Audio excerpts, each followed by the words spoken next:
2.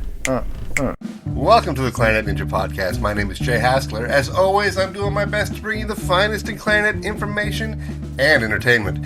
Today I've got something special. We are talking about ClarinetFest, what it is, why you should go, and I have brought the foremost experts in the clarinet. The esteemed, the person that makes things all happen, Miss Jessica Harrie. She, there's really nothing that happens in the Clarinet Association without Jessica there and making sure we're all supported, coming up with great ideas and making things happen. I've got Josh Goo here with me, and if you follow me a little bit, you know that Josh Goo and I have been taking control of the Clarinet Enthusiast Committee, which is really, I think, probably the most important part of the Clarinet Association in general. Just kidding, not really, but it is to me, and I think it is to Josh. And then I have with us here today the president of all things clarinet, It's Cathy Wood. Now, I do want to remind everybody who you heard playing us in. That is Mr. James Standifer. He is a great clarinet player. I'm going to put all his information down in the description of the show notes. Please go check out James and hear all the wonderful music he makes. But now let's get focused on the clarinet. And more specifically, the clarinet, is it ClarinetFest or is it the Clarinet Convention? Or is it interchangeable? ClarinetFest, yeah. It's ClarinetFest, okay. And this year, it is in Korea. ClarinetFest 2026 will be held in Incheon, South Korea, July 7th to July 11th. Once again, that's July 7th to July 11th. And now, my first question, it used to be that we would do 2 conventions in America and then 1 internationally. But based on my calculations, we just had one in Ireland and we're doing another international one. Is there a particular reason for that? Yeah, there's a couple of reasons. As we become more and more international, we're trying to change up where we go to, and also the pandemic messed up things, of course, and sort of changed the order. And speaking of the Clarinet Convention this year, we are doing the second Prelude to the Convention event. And we had one last year when we were in Fort Worth. It was really, really terrific. And, since this podcast hopefully has a lot of people who are coming back to the clarinet, maybe have been playing it again for a couple of years after a long layoff, this prelude to the event is really focused on you.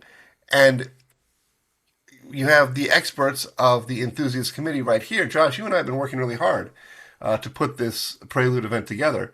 Could you tell me a little bit about what we did? Yeah. So the Prelude event, I think, is something actually that Jessica has been wanting to have for years as a thing that could be really cool. And then when we took over the Enthusiast Committee, Jay, you were kind of ran with the idea and thought it might be a great opportunity. And I love the idea as well, where basically ClarinetFest is awesome and amazing, and you get to see all these fantastic performances and try all the gear and have millions of clarinetists, or maybe a couple thousand clarinetists around you, and hearing all these sounds and all this great stuff. But especially for kind of the enthusiast community, there isn't a whole lot of opportunity to actually play and make music beyond the enthusiast choir or some of the other clarinet choirs and things like that. So we thought it'd be a great opportunity to make some events a little bit more tailored to the non-professional player, and also just get us playing more at ClarinetFest and making more music as well. Right, because you mentioned, and I think this is important for everybody that comes to ClarinetFest, there is a clarinet choir or 2 that might be right for you. And it is a wonderful opportunity to get together and play with other clarinet players, make new friends. Like, that is one of the big takeaways that I think we'll probably get into a little deeper, is how many friends you make when you're at ClarinetFest and how powerful that is. And so there is an enthusiast-specific choir, and there are enthusiast-specific, are they still billed as warm-ups? I mean, they're hour-long sessions that are for us. And then there's a masterclass as well. But that's something that somebody would have to show an interest in the piece, to take some effort to play for. But it is really the kind of masterclass that is directed at the level that people come to. Because some of the masterclasses, when you're watching extraordinary, college players play, or like it can be a little bit intimidating. So I think it's a real special opportunity, and one that does create opportunities to play even more and get an educational component. Although I don't know about you guys, I carry around a notebook like a total nerd, and I write down things all day, every day of a new thought that I had or something that I didn't ever think of before. Whether somebody's playing, I never heard that before, or somebody, I'm still working on some things that I heard in master classes from last year. So Josh, I think your memory is better, and you made the spreadsheet. Can you tell us a couple of the things that are going to happen actually during the Prelude event? Yeah, absolutely. And I think you kind of touched on the social component too of how we make friends at Clarinet Fest. And that's another value of the Prelude, is that for people like me who is a huge clarinet nerd and went to school and studied with teachers and colleagues, Clarinet Fest is a really fun time to get together and be like, hey, I see you, or I see you. Like we're all kind of reconnecting, and it's kind of like a family reunion of all these people. But for the average enthusiast who didn't necessarily get degrees in clarinet, they don't have that kind of built-in family. So that's also part of the Prelude event, is so we sort of get people connected with each other ahead of time. So we'll have some social activities, like we're going to get together for brunch before the Prelude starts. We're going to have some kind of like icebreakers, get to know each other, things like that. And then you also mentioned the kind of educational component of it, which is also very important. So we're going to have some great workshops led by myself and Lynn Snyder and Christine McDonald and Mickey Ryan, who are all fantastic teachers and very accomplished players who are going to be kind of working the participants through things like getting more confident with rhythm, having better sound quality, those kinds of things. And of course, we're going to be doing lots of playing. So some rehearsal of the enthusiast choir music, some really creative stuff to get kind of a chamber music experience with that enthusiast choir music as well. So it'll be all the things. That sounds fantastic. And I say this very authentically. I wish I could be there because I can't go this year. Since I started going to clarinet conventions, I haven't missed one, and this is the first one I've missed since I missed 40 of them earlier in my life. This one seems bigger though. Yeah, one of the things that I've noticed over the course of this year is the magic that happens knowing somebody, getting to know somebody at Clarinet Fest.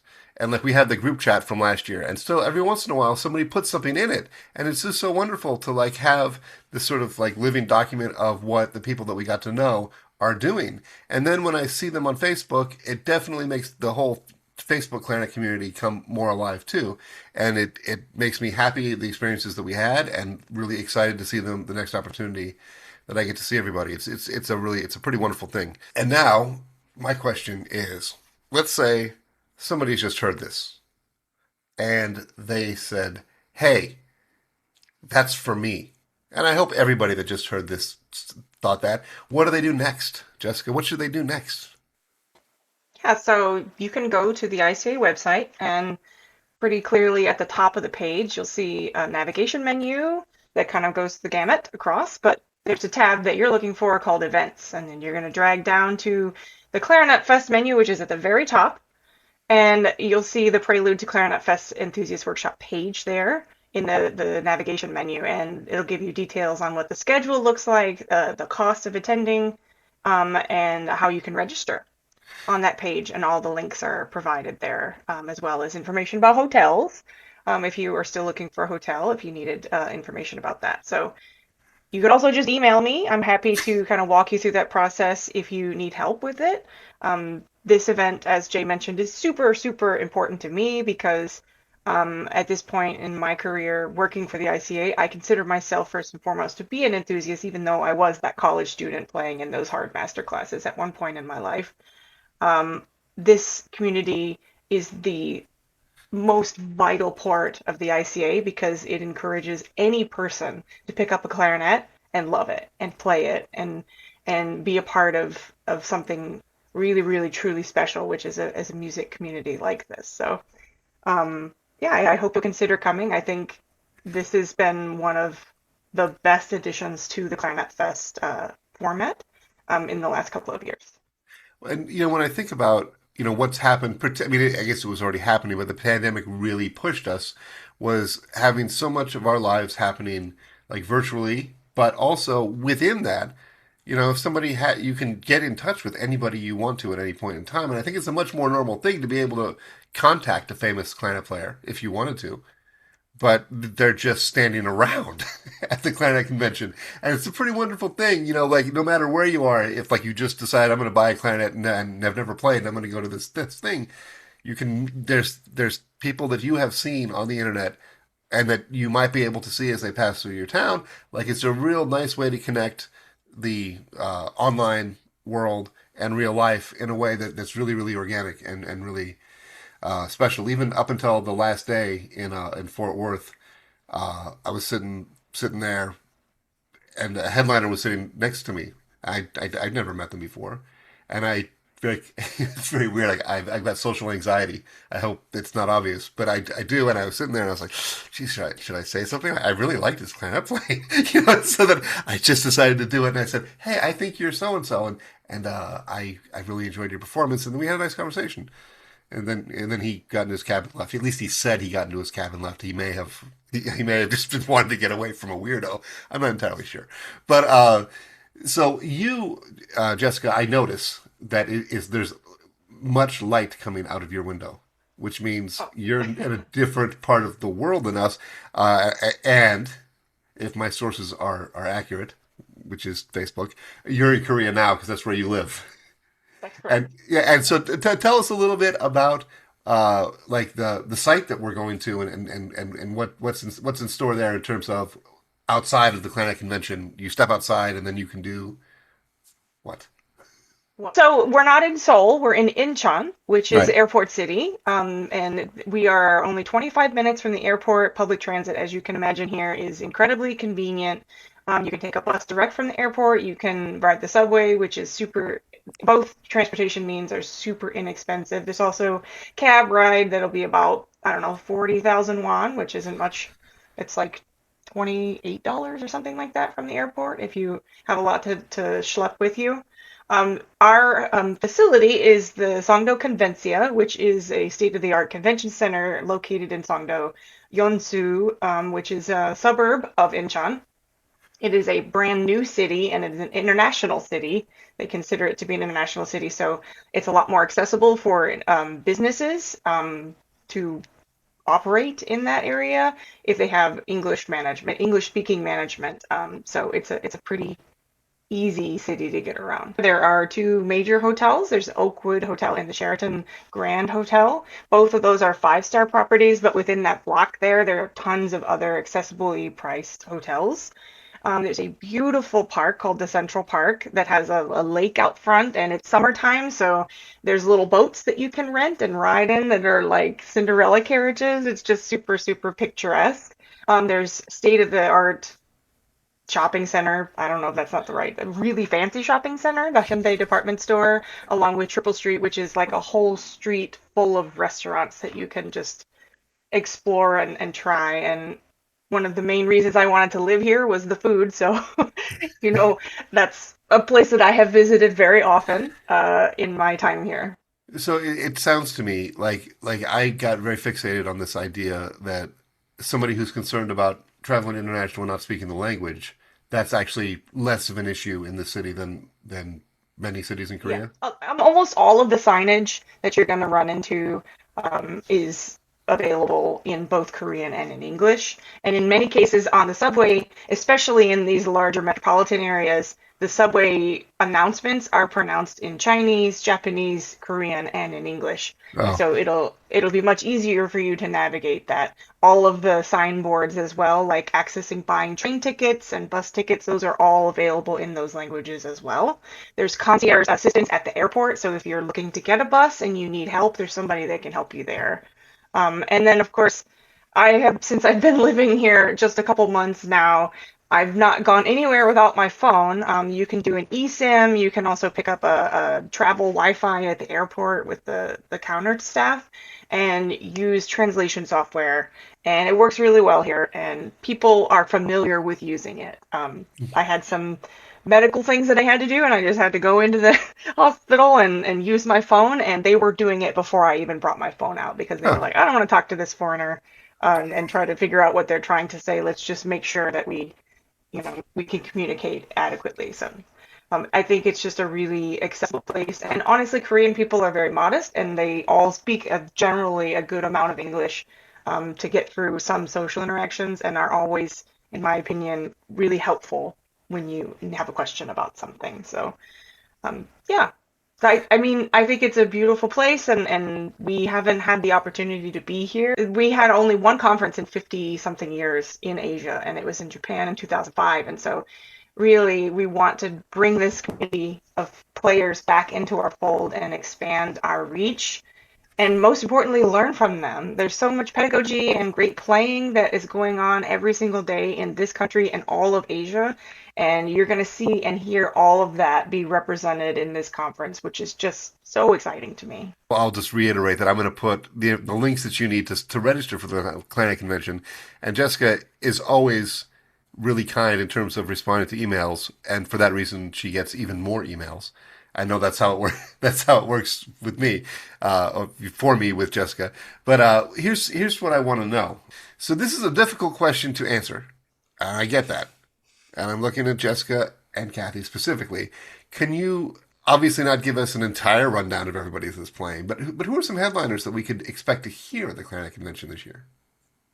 I mean, I know that like there's always that fear of leaving somebody out or forgetting somebody, but I do want people to know what excitement lays ahead. Maybe not all the excitement. You got to save some for surprise. Yeah, so we're having an opening gala concert, and it's going to be actually hosted off-site. Just nearby, there is an incredibly beautiful art hall called the Art Center Incheon, and it is super stunning. And so we're going to be hosting the orchestra concert as a gala concert on the night of the 7th. So if you're coming to the Prelude event, you will finish up the Prelude event and everybody will, get a bite to eat and then head over to the art hall together to take in that concert. But in that concert, there's just some incredible musicians performing. Jerry Che, who is the professor at Seoul National University, is going to be performing.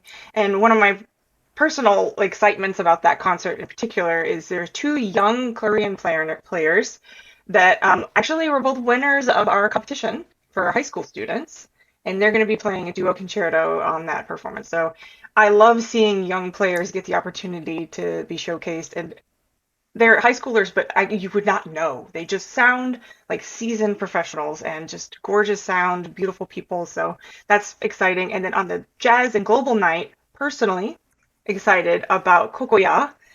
For the longest time, I have been a huge fan of the Japanese trio Kokoya, and they do Brazilian style choro music. And years ago, I wrote to the clarinetist in, not in Japanese, expecting a reply. And finally, I'm going to be able to hear them live in person, and probably will just hunt her down and buy all of her CDs. So I have physical copies of her CDs.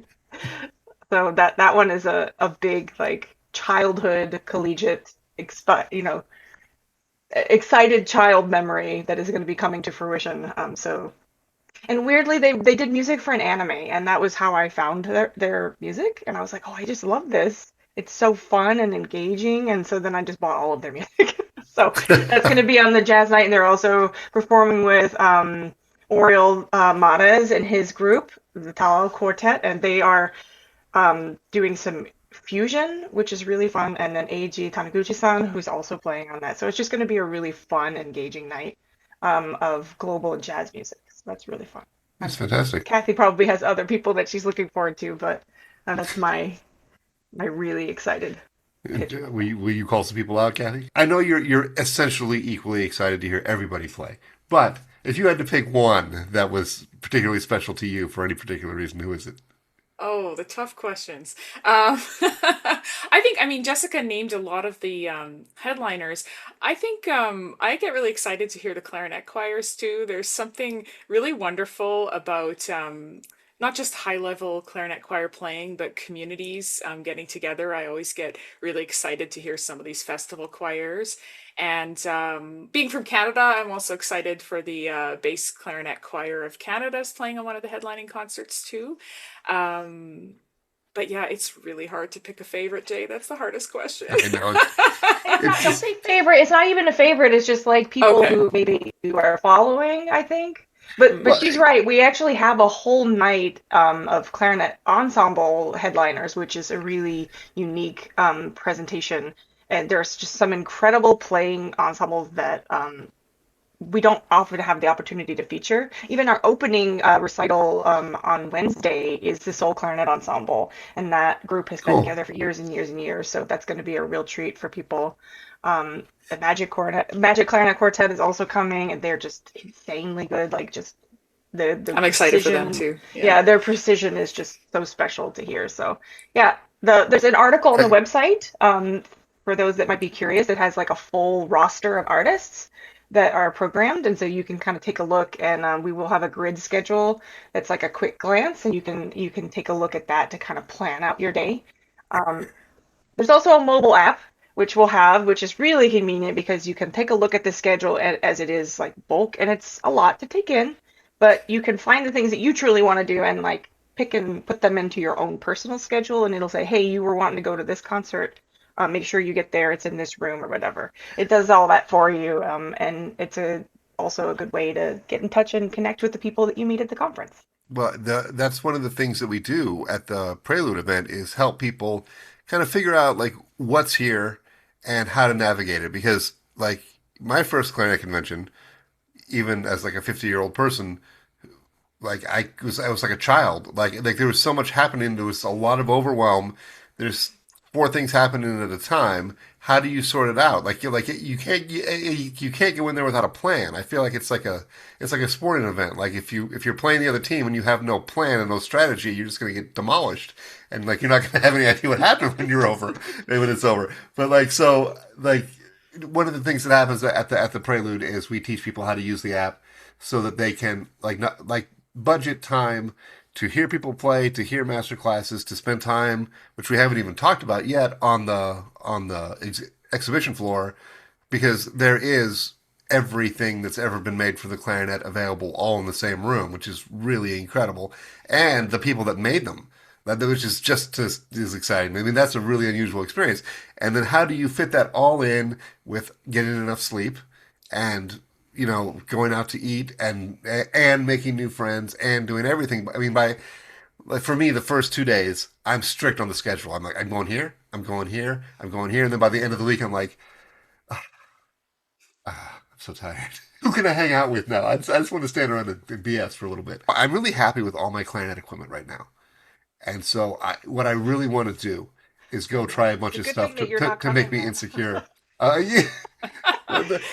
I want to go try stuff to make Okay. me unhappy with what I have. Just to like, get things fired up a little bit because it's, like God, I love this mouthpiece and I've loved it for years now.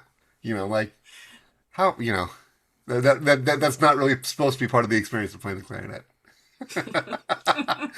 Wait, do you Never love Uh, your replaced reeds it. though, Jay?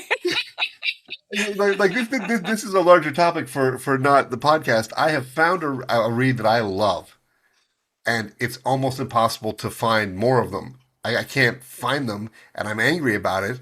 And so I just spent $104 on two reeds between the cost of the reed, which is $40 each, and then the cost of the shipping from France. And so, like, yeah, I got to get a YouTube video out of this. Like, it's like that is a stupid amount of money to spend, but I am so optimistic about the reed. I don't want to let the cat out of the bag yet. I don't even think it's a new product, but they're really hard to get here. I can't wait to find the right strength for me because like I've got one that's way too hard, but man, it seems promising. Yeah, it's like, oh god, it's gonna be so good.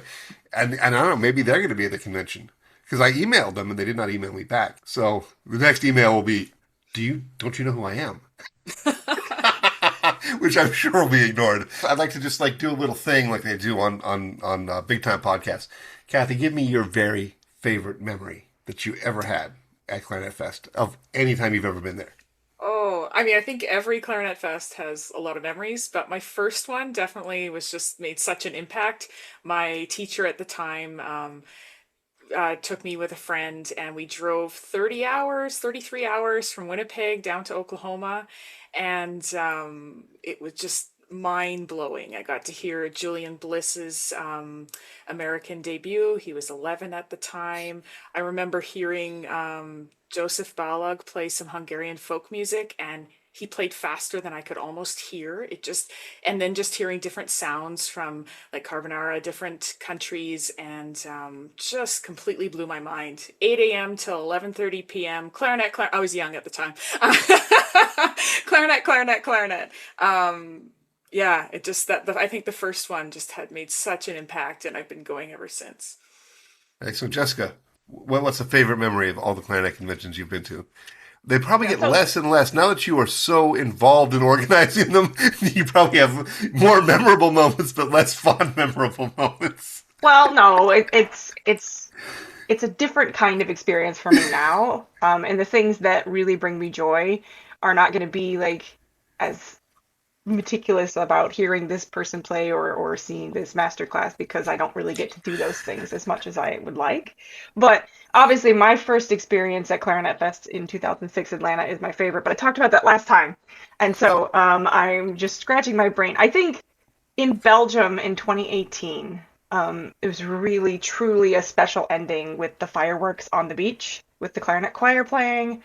I just taking in that moment and thinking about how truly special it is to be a part of the clarinet community and what we do. And I was working as an assistant to the director at the time, so I had been running around like doing a lot of the things that I do now, but for less pay.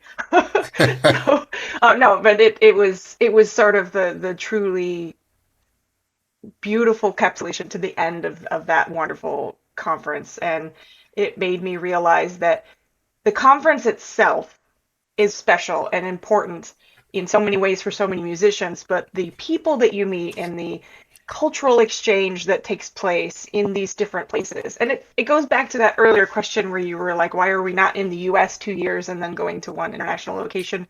It's because we want to bring people to new places, to hear new players, and to experience what the world has to offer outside of our clarinet bubble, because those are the memories that you carry with you. Like that 30-hour road trip that Cathy's talking about, is there are moments on that road trip that will live with her forever. I had a similar road trip going to Atlanta with 8 of my colleagues from the University of Tennessee, where we rented a Days Inn and stayed on 2 beds and just kind of like used the same towels for the entire conference. And that probably was why people wouldn't get on the elevator with us. Those are the reasons and the experiences that we truly want you to walk away with. And Korea more than has those, more than enough experiences that you can have at our conference, but also just in the city as you experience this wonderful, wonderful place.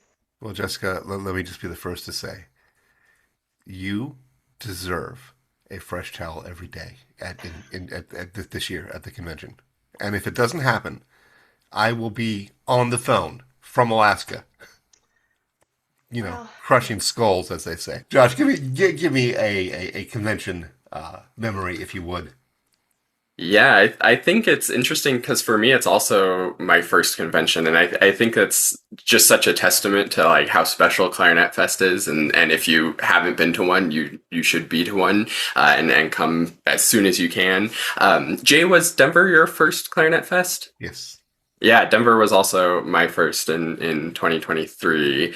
And yeah, Jay, you've been to every one since then. I've been to every one since then. And it's just because like you can't miss out on this experience because it's so much fun and so special. And that was definitely one of mine, was also Julian Bliss, but just walking by him in the hall and being like, wait, did I just walk past Julian Bliss? Like that's crazy.